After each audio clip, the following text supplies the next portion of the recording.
नमस्कार, जय मां भारती। दोस्तों, मेरा ये महान देश भारत गणराज्य, जिसको अंग्रेजी भाषा में रिपब्लिक ऑफ इंडिया या फिर केवल इंडिया कहा जाता है, उर्दू भाषा में आज भी इस देश को हिंदुस्तान कहा जाता है। हिंदुस्तान जिसका मतलब होता है हिंदुओं का स्थान या फिर एक ऐसा स्थान जहां हिंदू रहते हैं। और आज भी कई पागल, कई बेवकूफ ऐसे हैं जो बड़े ही गर्व के साथ इस देश को हिंदू राष्ट्र कहते हैं। खुली आंखों से मुंगेरी लाल के सपने देखने वाले इन लोगों से मैं कहना चाहूंगा कि हिंदू राष्ट्र तो छोड़ो, आज की डेट में तुम्हें इस देश को हिंदुस्तान कहने में भी बहुत ज्यादा शर्म आनी चाहिए, क्योंकि आज के इस हिंदुस्तान में हिंदू के खून की कीमत पानी से भी कम हो चुकी है। आज के इस देश में हिंदू के खून की कीमत उस पानी जितनी भी नहीं रह गई है जिसको प्लास्टिक की बोतलों में बंद करके मिनरल वाटर के नाम पर महंगे महंगे दामों में बेचा जाता है। आज हिंदू के खून की कीमत उस पानी जितनी भी नहीं है जो हिमालय से निकलता है और सागर में जा मिलता है। उस पानी की भी बहुत कीमत होती है, बहुत ज्यादा वैल्यू होती है। आज के इस हिंदुस्तान में हिंदू के खून की कीमत उस पानी जितनी है जो गंदे नाले और नालियों में बहता है, जो गटर में जमा होकर बीमारी पैदा करने वाले मच्छरों और कीड़े मकोड़ों को जन्म देता है। जितनी कीमत गटर के उस गंदे पानी की होती है, आज के इस हिंदुस्तान में हिंदू के खून की कीमत ठीक उतनी ही है, शायद उससे भी कम ही है।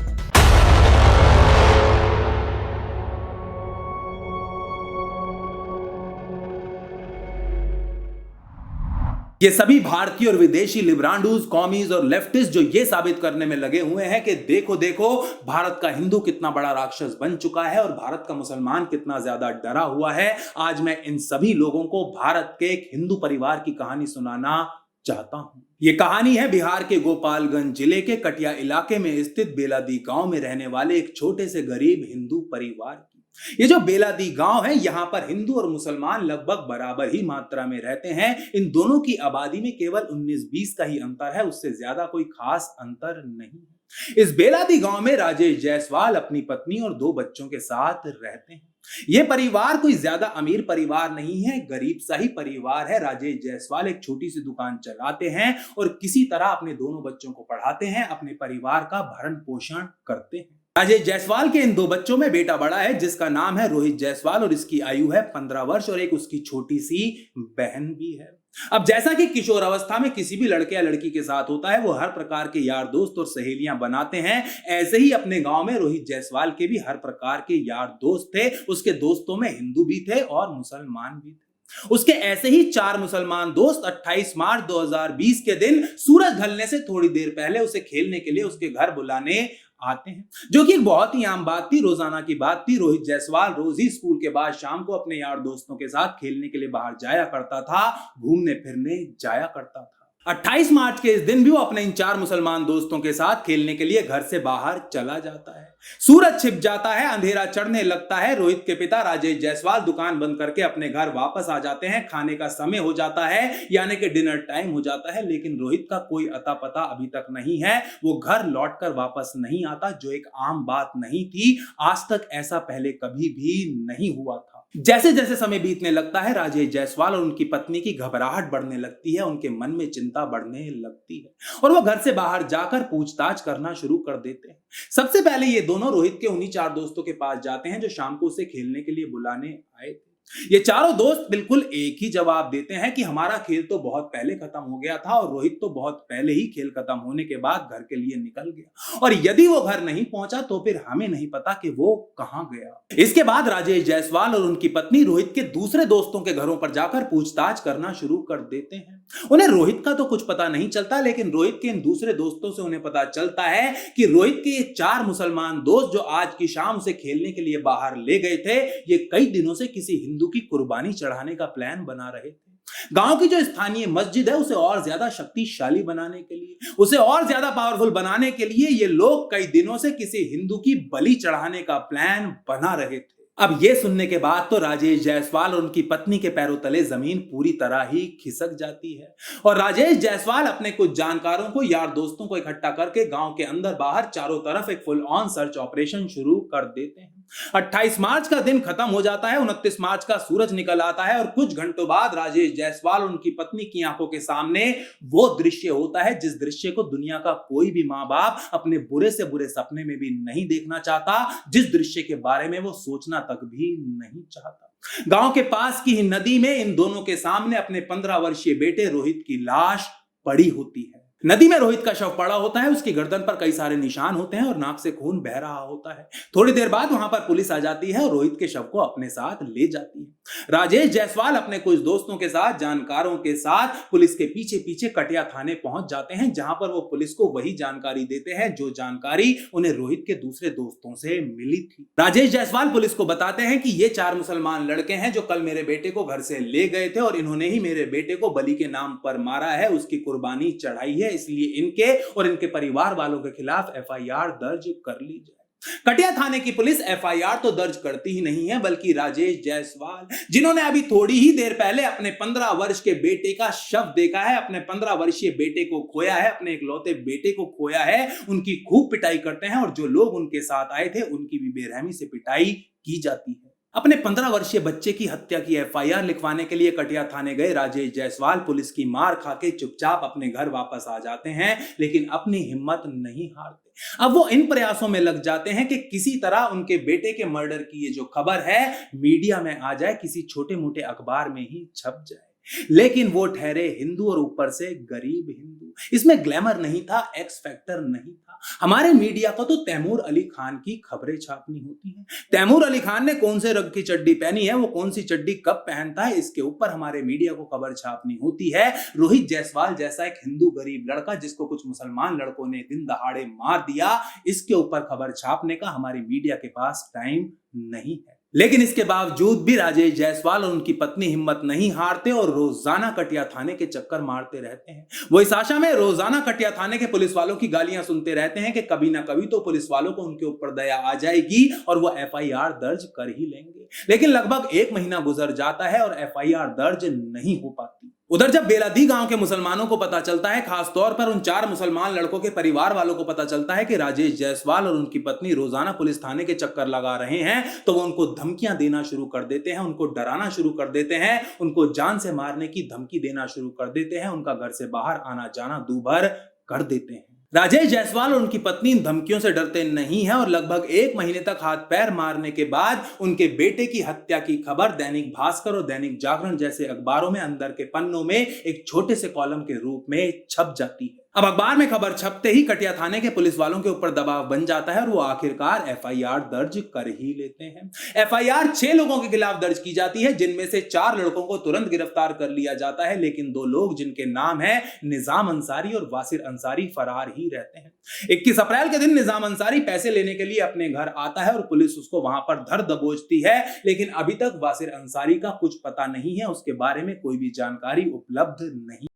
अब अखबार में खबर छपने के बाद, एफआईआर दर्ज होने के बाद, गिरफ्तारियां होने के बाद तो राजेश जायसवाल और उनके परिवार की जिंदगी गांव में और भी ज्यादा दूभर हो जाती है। अब तो इस गांव के मुसलमान इनका घर से बाहर निकलना बिल्कुल ही मुश्किल कर देते हैं, इनको दुकान तक भी नहीं जाने देते। यहां तक कि रोहित की छोटी सी नन्ही सी बहन को भी बख्शा नहीं जाता। बेलादी गांव के मुसलमान इस छोटी सी बच्ची को भी जान से मारने की धमकियां देने लगते हैं। अब इस परिस्थिति में राजेश जायसवाल की पत्नी वही करती हैं जैसा कि कोई भी एक गरीब और शरीफ आदमी कर सकता है। वो इन धमकियों की शिकायत लेकर कटिया थाने जाती हैं। कटिया थाने के एसएचओ अश्विनी कुमार तिवारी से आग्रह करती हैं कि उनको जान से मारने की धमकियां दी जा रही हैं, इसलिए उनको प्रोटेक्शन प्रदान की जाए।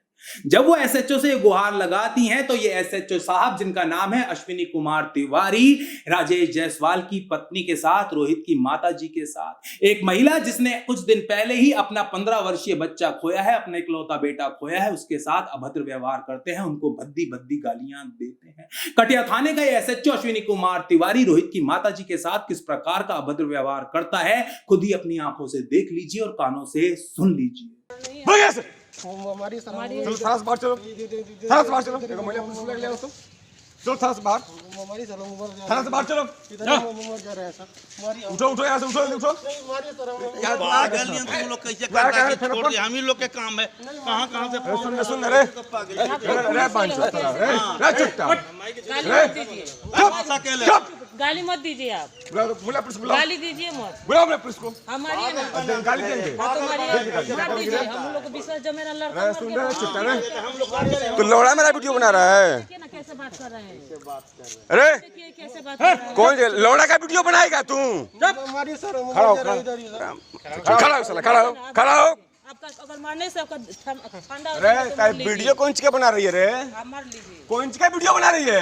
तेरा बेटा को हम मारे हैं? ना, आप नहीं मारे हैं फिर भी वीडियो बना लौड़ा का वीडियो बना रहा है पांचो। खड़ा हो आप लोग तो बड़े हैं, वीडियो में लौड़ा का बना रहा है तू? आप तो बड़े हैं। लौड़ा देखने आ रहा है? कौन देखने आ रहा है? क्या देखने आ रहा है? आप साला तो चार बड़े ऊपर हैं। केस कैसे जेल का लौड़ा देखने आ रहा है तू? साला देखने कौन क्या रहा है? थाने छोड़ दिया है गजब साला हम साला आपको समझ रहा है तू?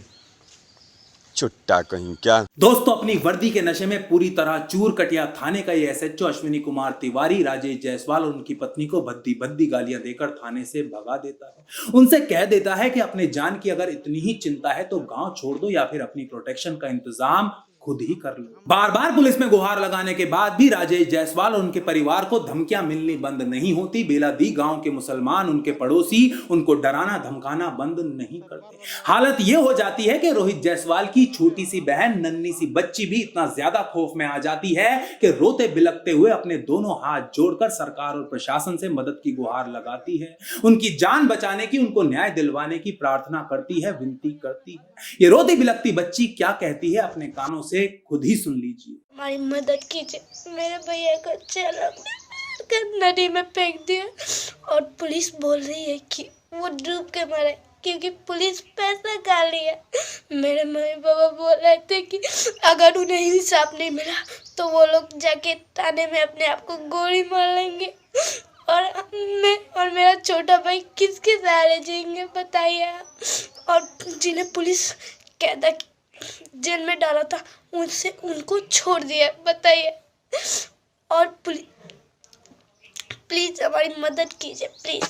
अपने दोनों हाथ जोड़े रोती बिलखती इस नन्ही सी बच्ची का ये वीडियो देखने के बाद, इसकी ये विनती सुनने के बाद, वो सभी लोग जिनके कंधों पर बिहार राज्य को चलाने की जिम्मेदारी है, वो सभी लोग जिनके कंधों पर इस देश को चलाने की जिम्मेदारी है, इन सभी लोगों को चुल्लू भर पानी में डूबकर मर जाना चाहिए। डूबकर मर जाना चाहिए नीतीश कुमार को, डूबकर मर जाना चाहिए नरेंद्र मोदी को, डूबकर मर जाना चाहिए अमित शाह को। क्योंकि दोस्तों, आज की डेट में राजेश जायसवाल, उनकी पत्नी और बच्ची अपना गांव छोड़ चुके हैं। इस परिवार को अपना मकान दुकान छोड़ने पर मजबूर किया जा चुका है। आज की डेट में यह परिवार उत्तर प्रदेश में किसी अज्ञात जगह पर छुपकर रहने पर मजबूर है। नीतीश कुमार जी, नरेंद्र मोदी जी और अमित शाह जी, इस समय देश और दुनिया में ये जो महामारी फैली हुई है, इससे तो हम समय के साथ साथ उबर ही जाएंगे। लेकिन इस छोटी सी बच्ची की हाय जो हमको लगेगी, उस हाय से हम कैसे उबरेंगे? आज नहीं तो कल कोरोना नाम की इस महामारी की दवा बन ही जाएगी और धीरे धीरे ये देश और दुनिया इस बीमारी से मुक्त हो जाएगा, इस बीमारी का इलाज हो जाएगा। लेकिन वो बीमारी जो 15 साल के रोहित जायसवाल को खा गई, उस बीमारी का इलाज कैसे होगा? दोस्तों, रोहित जायसवाल के साथ जो हुआ है वो पहली घटना नहीं है। इससे पहले भी कई बार ऐसा हो चुका है। हिंदुओं की निर्मम हत्याएं की जा चुकी हैं और जितनी बार भी ऐसा हुआ है उतनी बार ही मैंने अपने देश की सरकार से, नरेंद्र मोदी जी से अपने दोनों हाथ जोड़ जोड़कर प्रार्थना की है, विनती की है। लेकिन बहुत हो चुकी प्रार्थना। अब मैं इस देश की सरकार को पूरे हक के साथ आदेश देता हूं कि इस केस के ऊपर जल्द से जल्द बिना किसी विलंब के सीबीआई इंक्वायरी बिठाई जाए, इस परिवार को न्याय दिलाया जाए और रोहित जायसवाल के हत्यारों को सूली पर लटकाया जाए। हत्यारों के साथ साथ बेलादी गांव के उन मुसलमानों को भी सजा दिलवाई जाए, उनको भी जेलों में डाला जाए जिन्होंने इस परिवार को, इस नन्ही सी बच्ची को जान से मारने की धमकियां दी, इनको डराया धमकाया।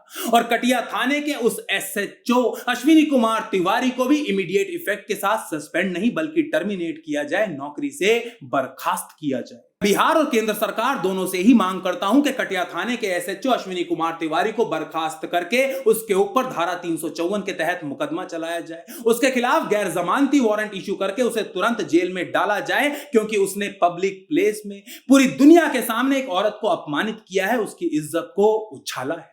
दोस्तों, यदि भावुक हो, आवेश में मेरे मुंह से कुछ गलत निकल गया हो, मैंने कुछ ज्यादा ही बोल दिया हो, तो आप लोग मुझे एक क्षमा कर दीजिएगा। लेकिन मेरी आप लोगों से हाथ जोड़कर विनती है कि इस वीडियो को, रोहित के इस केस को, इस मुद्दे को सोशल मीडिया के ऊपर ज्यादा से ज्यादा शेयर कीजिए, हर प्रकार के प्लेटफॉर्म के ऊपर ज्यादा से ज्यादा उछालिए, चाहे वो ट्विटर हो, फेसबुक हो, इंस्टाग्राम हो, यूट्यूब हो या फिर टिकटॉक ही क्यों ना हो, हर प्रकार के प्लेटफॉर्म के ऊपर ज्यादा से ज्यादा शेयर कीजिए। आप इस वीडियो को भी शेयर कर सकते हैं, नहीं तो रोहित की हत्या की खबर के मुझे जितने भी लिंक्स मिल पाए हैं उनको मैंने पिन कमेंट में डाल दिया है, आप उन लिंक्स को भी शेयर कर सकते हैं। बस ट्विटर के ऊपर इन्हें शेयर करते हुए आप नरेंद्र मोदी जी को, प्राइम मिनिस्टर्स ऑफिस को, नीतीश कुमार जी को, अमित शाह जी को, गृह मंत्रालय को, जितने भी रेलिवेंट अथॉरिटीज हैं, डिपार्टमेंट्स हैं और व्यक्ति हैं, उन सभी को अवश्य टैग कीजिए। इस खबर को ज्यादा से ज्यादा शेयर कीजिए, क्या पता हमारी बहरी सरकार के कानों तक इस रोती बिलखती बच्ची की गुहार पहुंच ही जाए और उसके परिवार को इंसाफ न्याय मिल ही जाए। जय मां भारती, जय हिंद।